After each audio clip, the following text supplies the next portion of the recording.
Good afternoon, everyone. My name is Lauren Wesley Wilson, founder and CEO of ColorCom Incorporated, and I'm so thrilled to be in conversation with you today.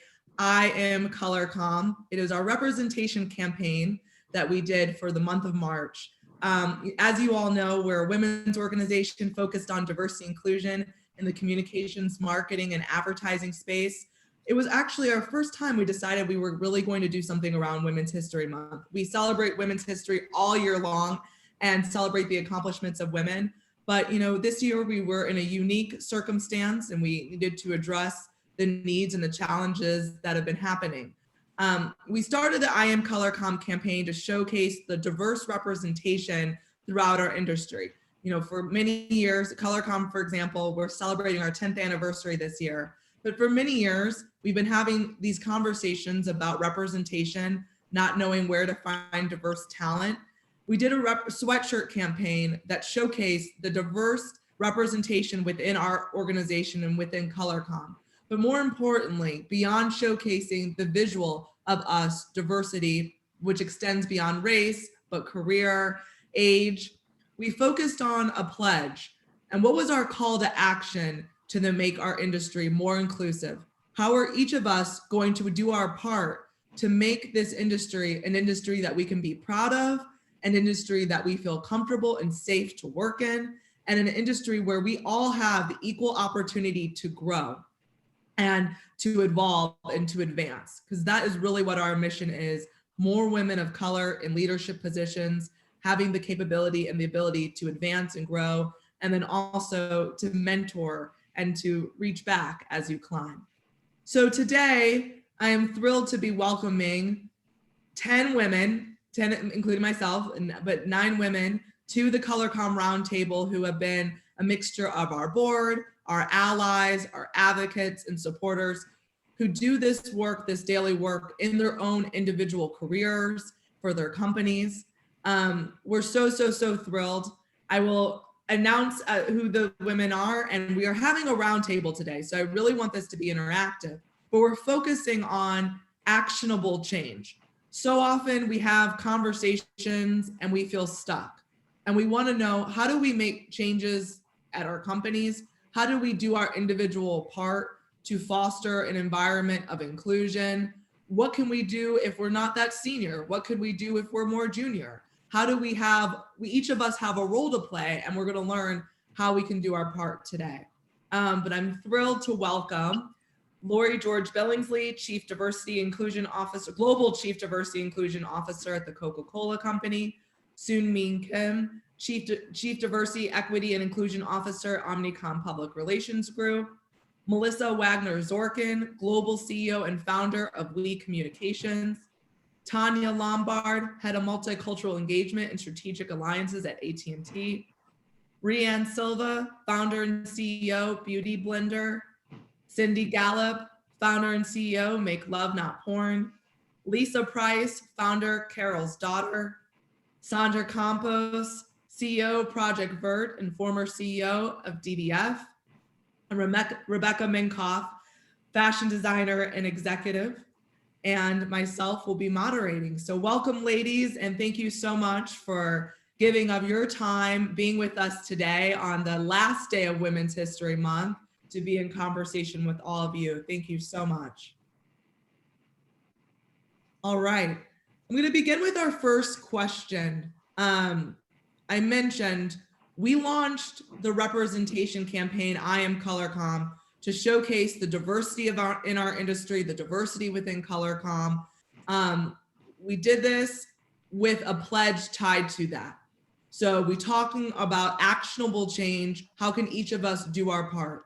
So I want to hear from the ladies on the line and say and ask, how are each of you doing your part, and what do you pledge to make the change and to make our industry more inclusive over the next year?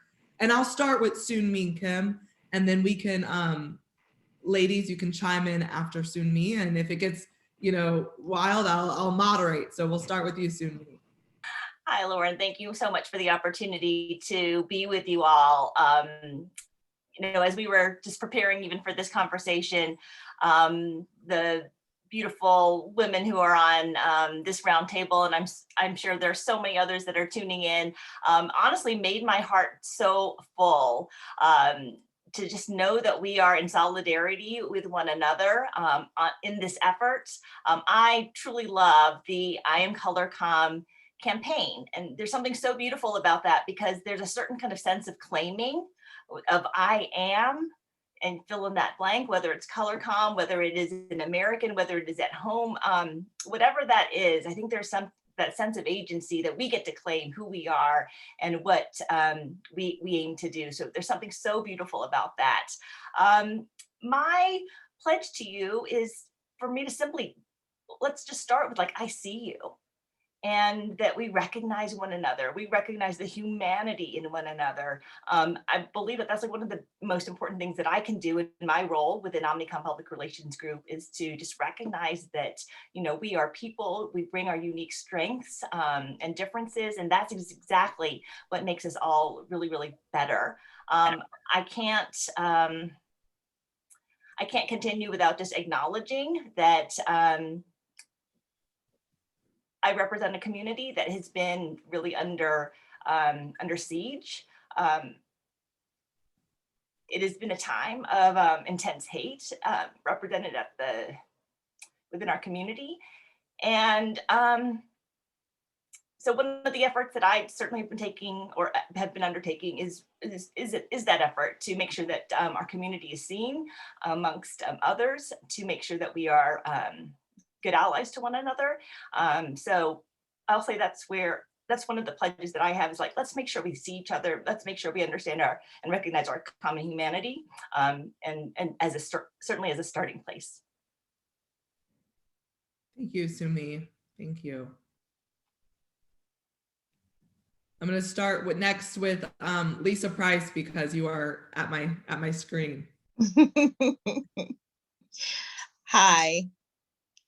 My pledge is to be a voice for people who may not always feel that they have a voice. And for me, that plays out within the corporate world.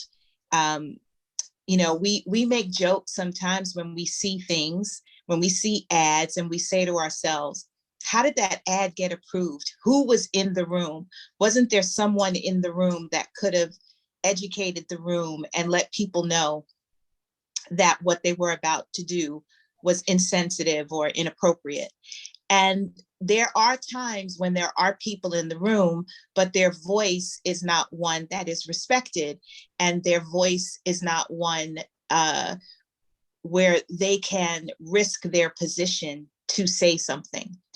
And I make sure that I can be that voice, because I don't really have anything to lose or anything to risk other than the respect of the community that I serve.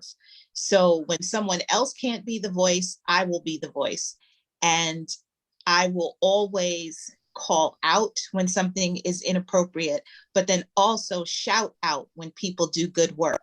So if we're presenting something, but there were 2 or 3 people that really put in the lion's share of the work, and I get to be the one that presents it, I present the work of the people that prepared the work that I'm presenting, so that people with whom they may not come in contact in upper management know their name and know the work that they did. And that is key when you're talking about people of color and when you're talking about women. We don't always get to be that voice in the room. So when one of us gets in there, we don't just get to speak for ourselves. Thank you. Thank you. Who's next? Hi, Lauren. I'm sorry if someone else wanted to go. Cindy, was that Tanya. you? Okay. All right. Well, hi, Lauren. AT&T certainly is not new to diversity in making sure that we are very true to our word in terms of hiring practices. But I'd like to make a commitment when it comes to women-owned, minority-owned communications. We all too often, you know, it used to be that was the hot thing with diversity, but now It's a multicultural aspect. And we certainly need more representation from women across the plank who own communication outlets and who are communications, specialists, to be seen and be a part of the narrative, because we believe what people in fact tell us. And if we can create that story, we can position the industry to be more supportive and inclusive of women as a whole. Thank you. Thank you. I'd like to hop on top of that one. And first of all, Soon-Mi, we're all with you. And Lauren, thank you for creating this forum. And thank you to everyone who's here, because it gives me great optimism that there are so many people who are great communicators. My pledge is all around business as well. And first and foremost, I think that rather than making a one-year pledge, we've made a multi-year sustained pledge. Certainly it has to do with hiring and hiring and hiring, but more importantly, my pledge includes the belonging piece. The piece that actually says that you can work all you want on recruiting, but at the end of the day, it's about building a place where people, every person, can really call it their place.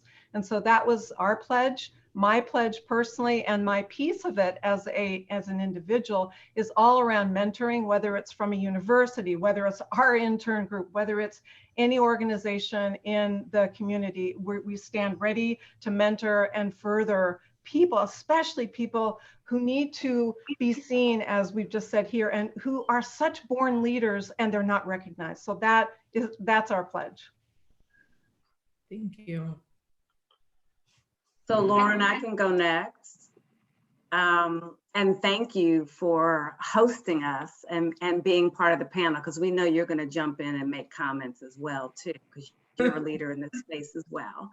But at Coca-Cola, we have a broad focus on diversity, equity, and inclusion, but we also recognize our influence in the marketing, brand, and advertising sector. So my pledge is that we will commit to continue to use our brand voice and our network to help increase representation in the marketing and media industries.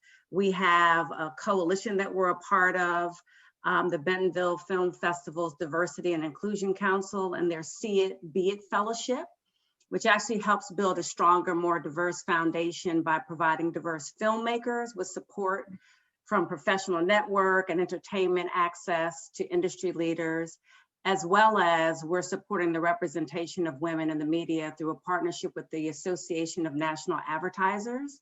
We're a founding member of the ANA's #SeeHer movement, the leading industry collective voice to improve how women and girls are portrayed in the advertising and media industry. And then the last thing I'll just say is, over the past year, we've actually put out a campaign called Together We Must.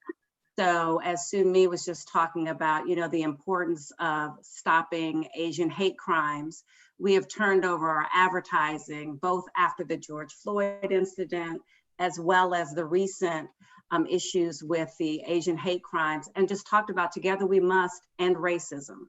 Together we must stand with our Asian American Pacific Islander colleagues and, stop the hate. So again, just using our brands really, and the power of the voice of our brands to be a megaphone around some of these issues that need to be advocated for. Thank you. I'll jump on here. Thanks for having this incredibly important roundtable, Lauren. I think that, my initial pledge was to mentor 2 women who don't look like me. But in my daily life and practice, it's my job to be the most powerful ally that I can be to women who don't look like me. And so I choose to spend, I would say, more time on these subjects than I should be designing, because to me, women who are in places of power have that responsibility to showcase and shine the light on voices, whether it's a podcast or a LinkedIn, or the businesses that we profile, or the work we do at the Female Founder Collective, to get more education and tools to women so that they can succeed. And I think sometimes it can become overwhelming to people. Well, I'm just one person. What can I do? One person can be the catalyst for immense and enormous change. So if you're out there and you don't think that you have a voice, or you don't think that you have a platform, you have an immediate circle of influence that you can use to create change. And I think all of us up here, are choosing to say we have a certain power in the job we do, but let's go further in that and make sure that our impact, has those ripples that create those effects. So I'm not just trying to mentor 2 women that look like me. I'm trying to reach as many women that don't look like me as possible. Thank you. Lauren, thank you. Like everybody else says, thank you so much for including me in this and for having and hosting this very valuable conversation. So I can tell you that for me, it's been an important part of my focus the last 5 years in general, because as a first generation Mexican American who really just focused on assimilating the majority of my life, even through my career, it really took until my own children, and my oldest in particular, started really embracing being a Latina before I did. And what I've been focused on is making sure that I use whatever platform and whatever voice I have to help others, because I do love the quote of girls cannot be what they don't see. And I didn't have that necessarily growing up. So I want to be able to make sure that people can see who they can be, what they can do, and that there's endless possibilities. Number one. Number two, in the companies that I lead and the diversity that we've all been talking about here in terms of hiring practices, et cetera, I also really focus on sharing diverse perspectives through different roundtables and discussions that we have, especially in this month where we had several different groups and brought women of all types. And that just doesn't necessarily mean race, it means everything, right? And really being able to provide a very broad look and perspective to whatever the agenda and whatever the topic is. And then lastly, I would say that, similar to what others have said here, and it's something that I really embraced and learned a lot from Diane von Furstenberg when I worked with her, is that being able to spend time supporting other women, supporting others on a daily basis. So answering that email, sending out an email to make introductions, which I do every day. She does every day for 3 people. I do every day for at least 1, but I do focus on it every day to be able to make those introductions, to be able to give support in whatever way, because one little introduction could change somebody's world. Right? It could change their entire trajectory. So I don't minimize any of that. It certainly has done it for me. And so I try to continue to do that. And that is my pledge to continue to do so, to help women, of all races and of all areas, so that we can continue to band together to be more and more supportive and stronger. Thank you.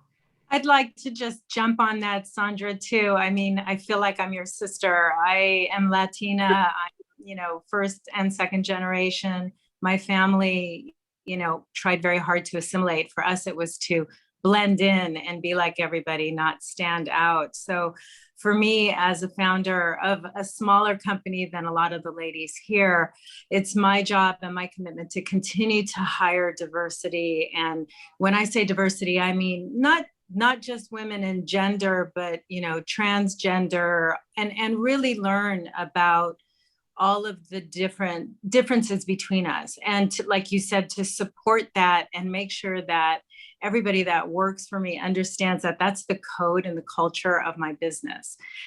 Being a person of color myself, I mean, it would be a little ridiculous to be otherwise, but for me, that is my pledge and my commitment forever, not for just this year, not for next year, but as long as I run this business, it's really, really the most important, one of the, aside from beauty, it is the most important aspect and commitment that I've made to my business, and continue. I'm hiring now and having so much fun doing it and meeting all these amazing women that come from very diverse backgrounds that are so qualified and so smart. And so I'm so happy about it. So that's my commitment.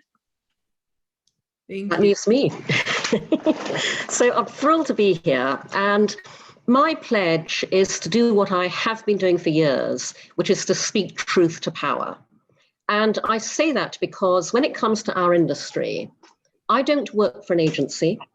I don't work for a holding company. I don't work with an agency or a holding company. I don't have an agency I want to sell to a holding company. I don't give a damn what anybody thinks. And so I will absolutely call out our industry for all of the things it needs to change.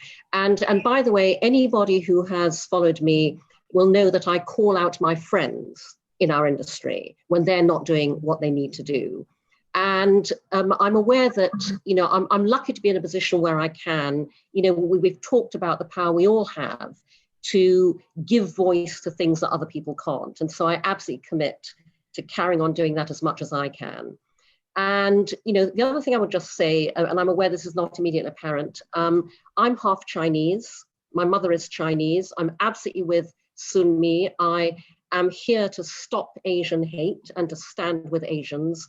And I absolutely pledge to do everything I can going forwards in that context. And by the way, I would just say to any Asian API members of the audience, Jessalyn Lam and Bernice Chow, who are two wonderful Asians in advertising, they have a great initiative on May 27th and 28th, where they are enabling Asians in our industry to come together and support each other. Because as we all know, there are not enough of us in our industry, and certainly not enough in leadership roles.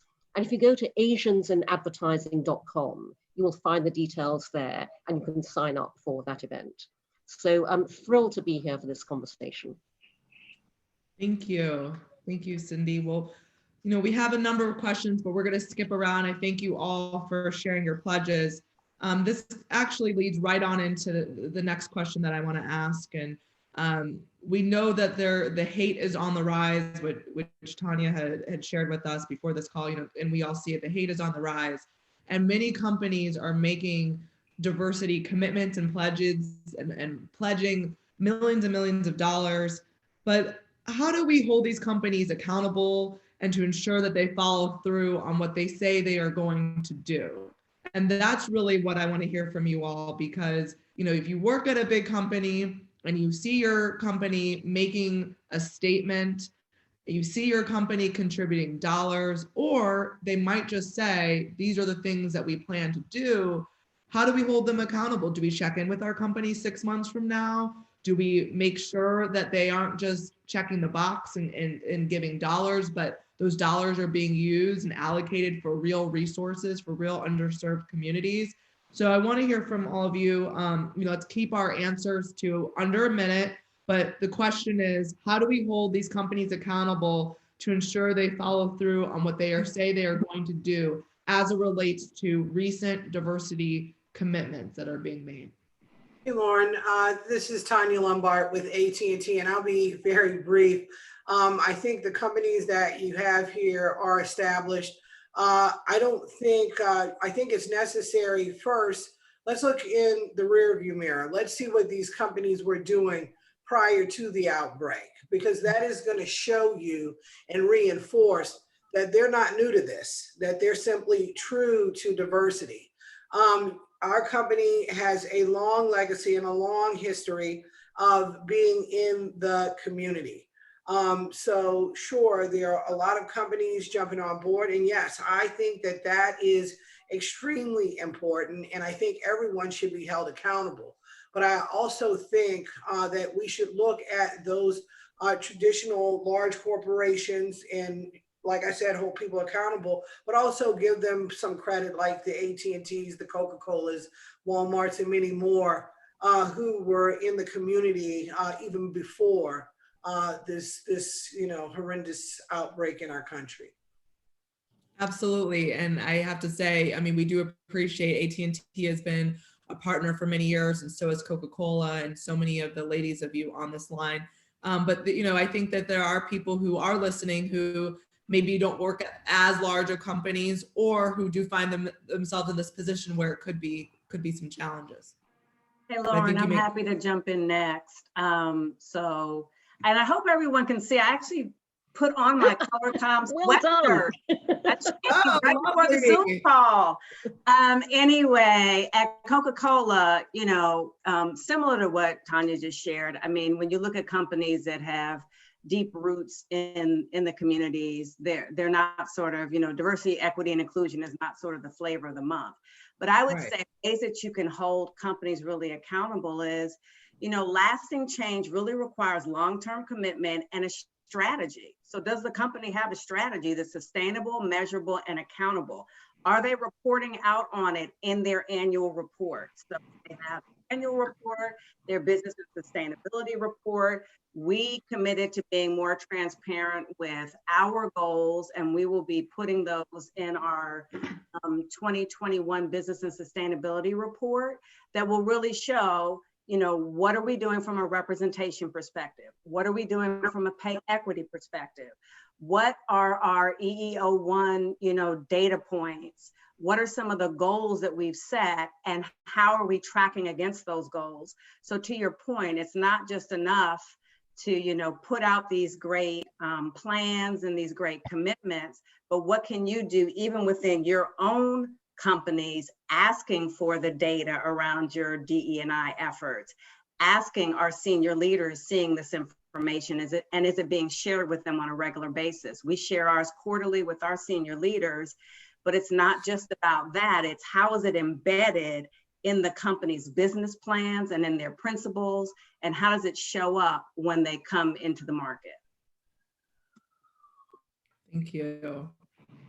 And from the agency side, where we have a chance to get our greatest scalable change through our clients, we first have to understand that the clients will only work with us if we insist, if we model that very same accountability.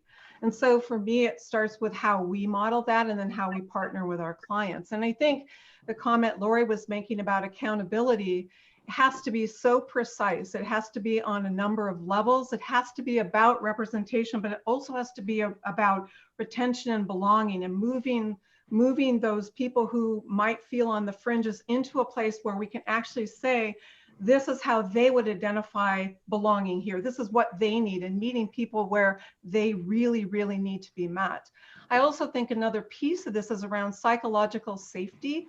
I think that a lot of the conversations taking place can happen quietly, but if we can hold ourselves accountable to actually, as leaders, being vulnerable in a room and being held accountable right there, that safety about we're hearing this, we're embracing this, we're making the changes that are really, really, really required. And so I think that is what our people are looking for, is space to have those conversations and space to speak. I love what Cindy said about speaking truth to power. Here's how it really feels here. Here's what we really think. And so that's key. And the final thing I would say is, as I listen to this, I know we're in a hurry to make big change, but I also know we're wanting to build an epic, not just an episode. And what I mean by that is I want to build things that stay in our company forever.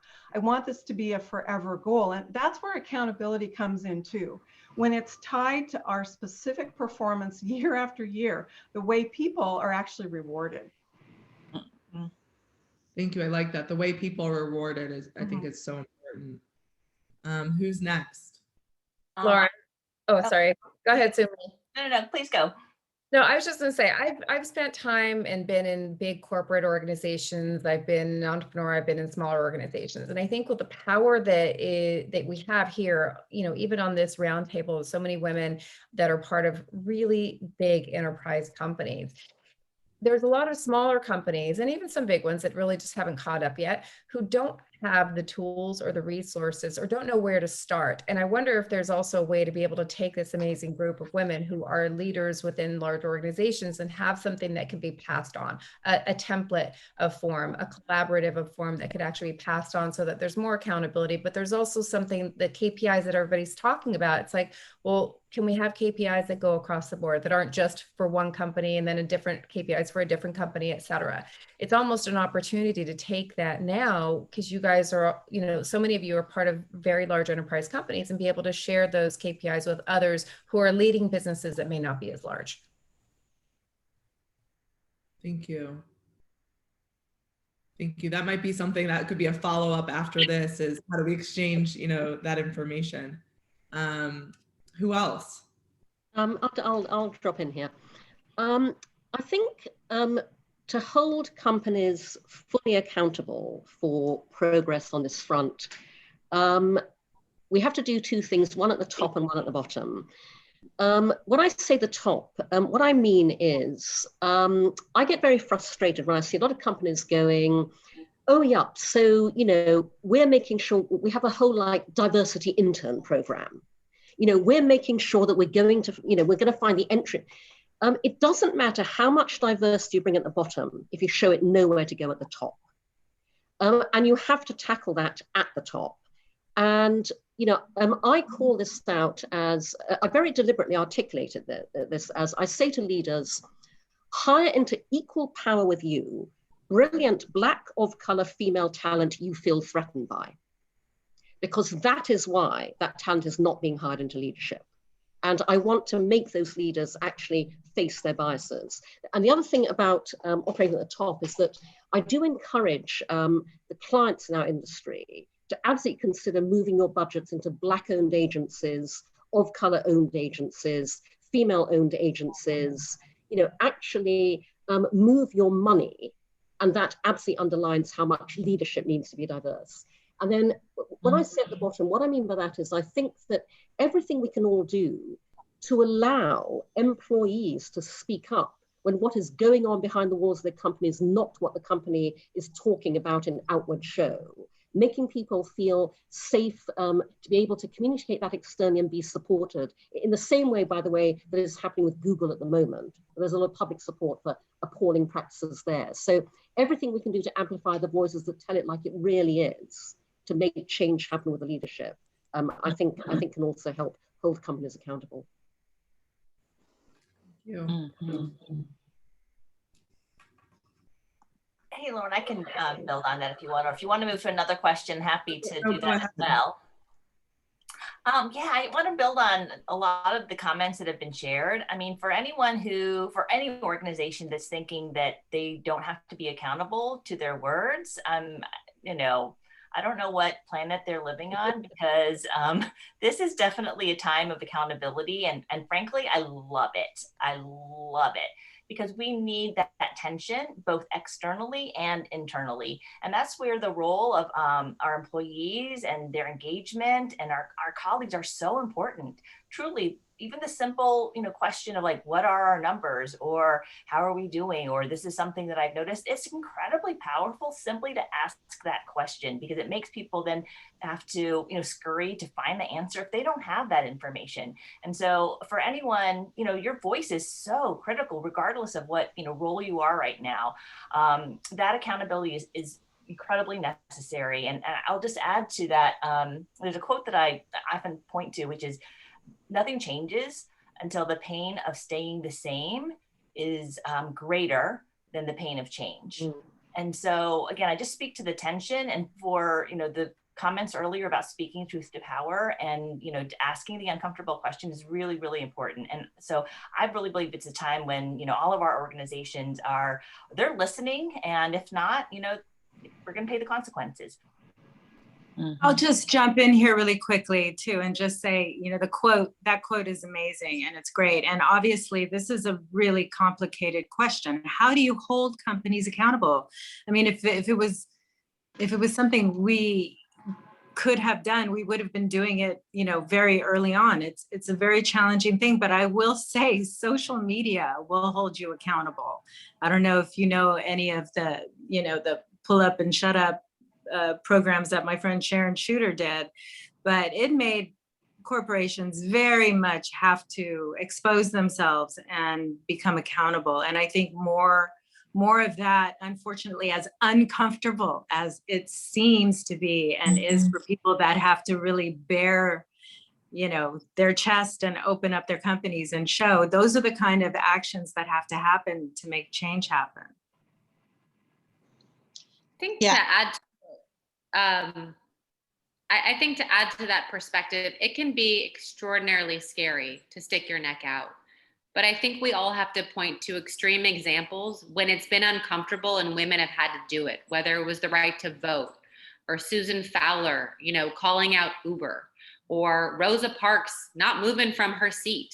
No one sat there and said, this is comfortable. This is gonna be easy. These were all incredibly hard things. And I think we have to get into the mindset that if we see something that's not right, if we're just starting out on a job, it is your job to speak out, as uncomfortable and fear-inducing as that can be, because nothing will change unless we do. And I think it's also really easy to hold corporations accountable, because you vote with your wallet every day. Every day that you order from Amazon, and I'm guilty too, we are giving a white man more money. What if we said, let's do the research. It's going to take us a little bit longer to get that instant gratification. Let's go over to a directory. Let's support a Black-owned business. Let's support an Asian American business, whatever it is, and order from them. So I think it's on us to vote with our wallets, and it's on us, as uncomfortable as it can be, to call out injustices when we see them. I also, there's been so much great stuff said thus far. It's critical to remember that this isn't a fad. This isn't something that is right now, and it's going to go away, or we're going to do these things and everything's going to be better. This is something that has been allowed to fester and go on for a very long time, and it's going to take a lot of change. And we have to remember that we have to keep asking the questions. We have to keep being vigilant. We have to say something when we see something. We have to do what Rebecca was saying, not just today, not just tomorrow, not just next month, but in 2022 and 2023. We're going to have to keep doing it, because it's going to take time for the shift to come into place. It is an ugly that's been exposed, and we've all seen it, and we can't unsee it, and we shouldn't let ourselves unsee it. We should just work to make it not ugly anymore. Thank you. Hear, hear. Anyone else have anything else to share on that question before we move on? Thank you, ladies. In what ways can companies invest in women leadership and in their employees? And what are you all in need of? And how can companies support you?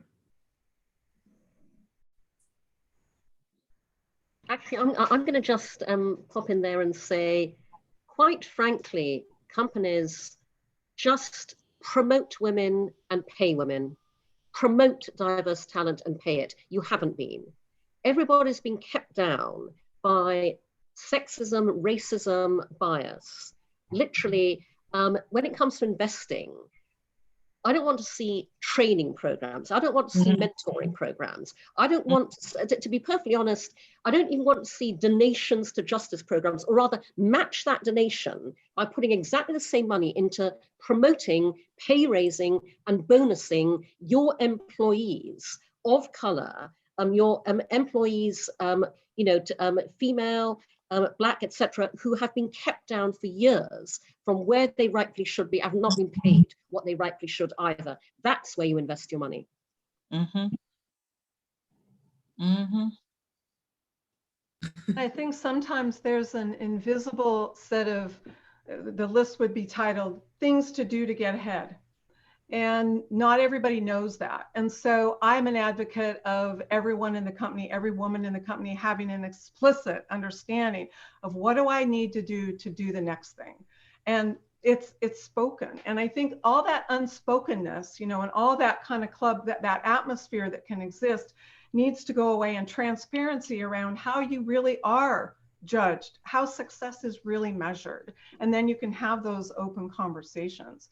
I also think that the people who are in charge, whether they're managers, whether they're, top leadership, they need to be in touch with every single person. I mean, my caller ID pops up everywhere in our company, so people aren't even surprised anymore. And the reason I do it is because I really want to be a better CEO, and I'm not going to get it by just sitting with the 5 or 7 people I work with all the time. And so that would be the other thing around how women can really move as a force within a company faster and more succinctly, is having that dialogue, so we really do get to the heart of the matter, what is holding people back on an individual level, and really talk about it, not just make it an invisible kind of treatise that exists somewhere, and it's a way, and it's a cultural way, but no one really can guess at it. Yeah, hi Lauren, this is Tanya again, and I'm gonna follow what Melissa is saying, as well as Cindy. There is a special place, and I feel it is an obligation for women to look out for other women. Okay, knowledge is power, and information is key. And if you're able to help someone who is looking at a position, and you have some insight, or at least you know someone that can educate them on what the salaries are, what and how you should be positioning yourself, that's what needs to happen. We need to form a bond, because that is the real network when it comes to men. They have the conversation, they're on the golf course, but all too often we're not sharing that information with each other for fear that somebody's going to overtake our position. And I have to believe in life, what's meant for you is meant for you. So it doesn't stop your shine if you're going to help someone else. Absolutely. It should make you shine more, actually. Mm-hmm. I just want to say I'm throwing the mic because all these ladies are bringing it. And I don't know if I have much to add other than if you have a seat at the table, you better use it to bring people who look like you along with you. And that would be women and women of color. And you have an obligation, as Tanya said, to be that sponsor. I mean, I was going to give this whole speech on sponsorship until Cindy just shamed us all and said, just pay us and promote us. Mm-hmm. So, I mean, I'm just going to stop right there and say, help somebody get paid and promoted. That's it. It's Yeah, so I see true. it's so true. Sorry. There's so many good things that we're all saying, and there's so many things that we do each and every day. And you know, looking out for other women, looking out for people of color, speaking up, being an advocate, being a champion within a corporation for someone, all of those things are great.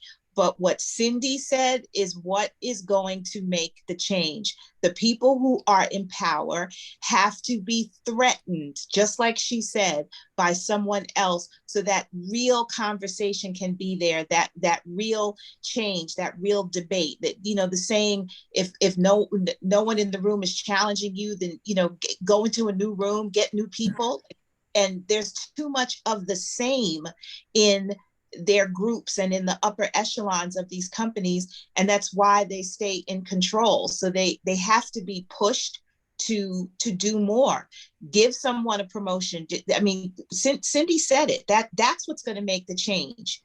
And somehow people have to be held accountable. So somebody this summer said 15% of the aisle in retail should belong to Black-owned businesses. And a lot of companies are like, oh shoot, all right, how do we do this? Let's work on it, let's get it going. And they're trying to figure out how to do it because they don't want to be called out. So maybe they need statistics on how many women should be in the C-suite and how many people of color should be in the C-suite, or we don't patronize you anymore, because that's what they understand, dollars being taken away. Yeah. What I see on the chat, I thought it was interesting. I mean, a lot of people are saying they're mentored out. People are sharing they've been in these mentorship programs for years. And it goes back to Cindy's point. This one person was saying, I've been in a mentorship program twice since they started. Where's the promotion? Isn't this all supposed to be helping you get advanced, or is this kind of a stall tactic? I think what Rebecca Minkoff said in the chat box, what I thought was one I wanted to share was, don't look for this golden mentor. There's mentorship all around you, and you can learn from everyone around you. You don't have to wait till you formally ask this person, will you be my mentor? Will you give me all this secret sauce? But you can really learn what you want to do, what you don't want to do, what works, what doesn't, by surrounding yourself in these environments. And I thought that was great to share too. What else? Did anyone else have anything to add on this question or build out on this question? I just wanted to concur with when Tanya was talking about the information sharing and how men are really good at it, right? And women, and as we all know that there's been rivalry, and there's only a certain amount of women that get to the top and whatever else. At the end of the day, we need to just share information and share the knowledge. Don't hoard it, whether that means, information about deals that you can get involved in, even if you're investing a small amount, and what that means and what that looks like, or information about how to get ahead in your own company. Like, I think we just all need to help support other women to provide and share knowledge, because that's what's going to help us, not hoarding it, but sharing it. Absolutely. Thank you. I'm going to move on to the next question, and this has been the fastest hour ever, because we have about 10 minutes left, but we didn't get to all our questions today, and that's okay. I think we touched upon the most significant ones, but to leave with this, collectively we have power and impact. A year from now, what changes would you all like to see made as it relates to diversity in leadership, representation, and inclusivity? So a year from now, 2022, we bring you back. What would we like to see happen over the next year? I think that there's a tidal wave that is happening of change, and I hope to see it continue. I think that there needs to be even more support of marginalized communities. I think that the voices are getting louder and stronger, and we're not going to stop. And I thank social media for helping that, that voice get louder and louder. And it's going to be continuous, as Lisa said. It's not a trend, it's not a fad. And so, I would love to look around and see that, women are 51% of the population. So I would love to see that when you go to shop, you're buying 51% female brands. Just like Aurora James had with her 15% pledge. Could we just slice up the pie of what America is and say, X% of my dollars every day are going to go towards that slice of that pie? And it's on us to figure out how we change our lifestyles to do it. And that will flow money to, I believe, women. It'll flow money to minorities. It's gonna take a while to get out of the habit of just, again, that easy click. But the more that we can flow money towards the groups and people we want to support and believe in, the more power that all these women will have. And what we do with our money is evidently very different than what men might do, and how we reinvest in our communities, the philanthropy that occurs with women. And so I think it's called Mother Earth for a reason. So we have to do our part to support the women who are doing that. And actually, I want to piggyback off of what Rebecca just said, which I wholeheartedly agree with, because what I would like to see in a year's time, and I say this very deliberately because it actually is in itself a key evaluative measure of change, I would like to see every single person in the audience, and all of us, by the way, making a damn sight more money. I say this to women all the time, and forgive me, ladies, I'm going to utter profanity here. Put your hands over your ears if you have to. I urge all of you to unashamedly and unembarrassedly set out to make an absolute goddamn fucking shit ton of money. And I deliberately say like that because that is how much money I want you all to set out to make. Because when we all make that money, we can then use that money, to Rebecca's point, to fund other women, to donate to other women, to buy from other women, to support other women. We need to build our own financial ecosystem because the white male one is not working for us. And so in a year's time, we can all sit here, Lauren, if you will reconvene us, and if every single member of the audience and all of us can say, we're making a damn sight more money than we were 12 months ago, then change is happening. Yes. I concur, Cindy. I think that is brilliant. And I think, men have known this for years. Money is power. Money changes things. And I think that you're absolutely right. The more women become successful and the more we can hold the companies accountable to keeping this pressure on this pulse is going to be the difference. So in a year, I hope that we are having even a more elevated conversation about diversity and women in the C-suites and the pay disparities and all of the different issues that we have up for conversation now. Since we've all become quite accustomed to what we're doing right now, speaking over Zoom and Teams and having conversations virtually that we once had in person, as much as human contact is important, when we are able to have contact again and we're organizing events within our companies, perhaps take a really long, hard look at our budgets and determine, I used to spend this much having in-person events. In 2020, I had to have events this way.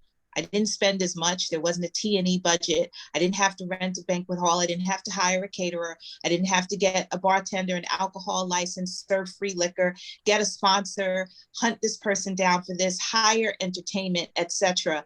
What can we do with that extra money? Oh, yeah. Scholarships, pay raises, more hiring, a more robust internship program, because we can go back to meeting in person, but we don't have to go back to meeting in person just because we want to have fun.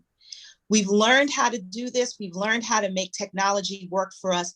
We've let down some of the facade. Don't go back to the boardroom and become stiff and pass papers around and pass screens around and start talking. You were in someone's living room, you were in someone's kitchen for a year.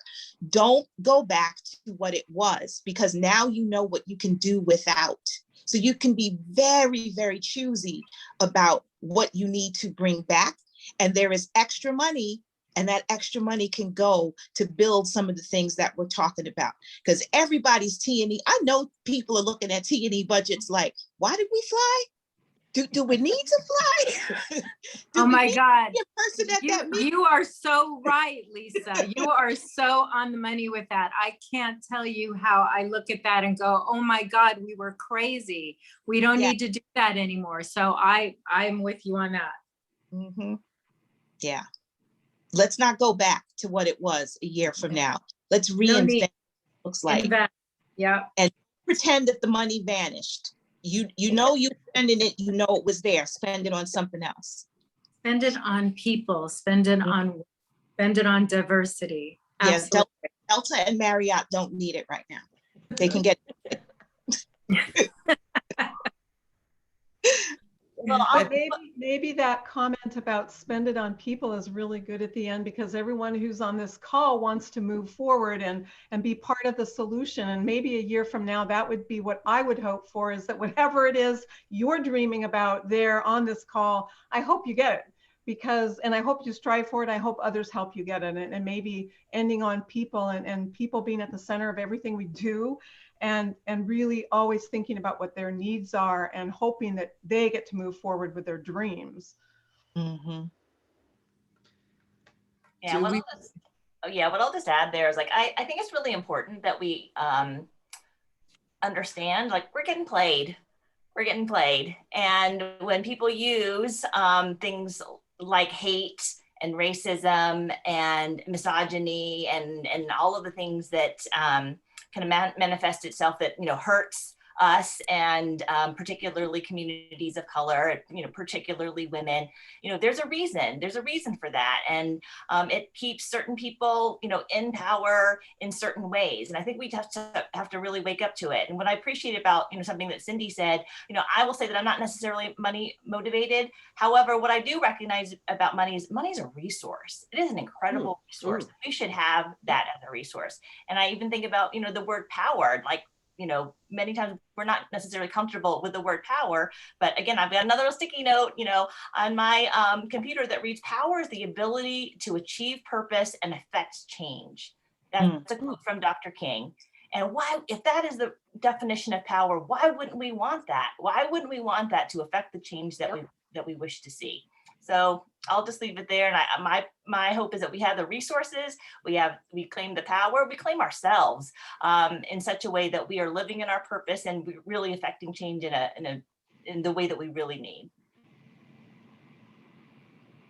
Thank you. Does anyone have anything else to add before we wrap up? Just going to quickly say, and I put it in the chat, close the wage gap for women of color, in particular with COVID and the impacts that COVID had on setting women back even further. And it has been such a pleasure joining this panel. Thank you. Thank you. I have a few remarks at the end, but I just want to say thank you so much to our panelists. This, like I said, this was the quickest hour we've ever done. I mean, it was so fascinating hearing from all of you all and giving us real actionable strategies and tips and things to think about. We have these conversations so often, but I think we can do something with the conversation that we had today. We are challenged to move forward and really think about what's happening in this world and how really we can play our part and make a difference. We have some of the most influential women on this call in our industry representing the companies, but you individually do your own part. It's not just the companies you work for. You individually do your own part each and every day. Thank you so much for that. Just a few things that are coming up. We are having a roundtable similar to this, addressing Stop Asian Hate and bringing together leaders of the AAPI community on April 14th at 5 o'clock. We will send out that information. We have so many fantastic women involved, and Sumi will also be joining us for that panel as well. So we look forward to that on April 15th and talking about actionable change that we can make. So be sure to tune in there. And then also today, I know that we are offering a membership special. We're waiving the initiation fee, and it's just $250 for those who are on the call. So if you aren't a member, take advantage of that special today. Information has gone out and will go out again. And then also one more thing, our representation campaign is not just ending in March. We encourage you all to get involved. You can visit colorcomshop.com. You can purchase a sweatshirt that goes to, percentage of that goes to help the next generation of leaders in our mentorship program. So please take a stand, be involved all year long, talk about why you are ColorCom. I am ColorCom, and what is your pledge to make our industry more inclusive? What is the action that you're going to take to make a difference, just like these women did? And thank you all. I really appreciate your time. You didn't sugarcoat it. You gave us the real deal, the information we needed to hear, the information that we needed to know. And I really, truly appreciate all of you. So thank you so much. And I'm glad we were able to connect today, and have a great rest of the week, everyone. Bye-bye. Thank you.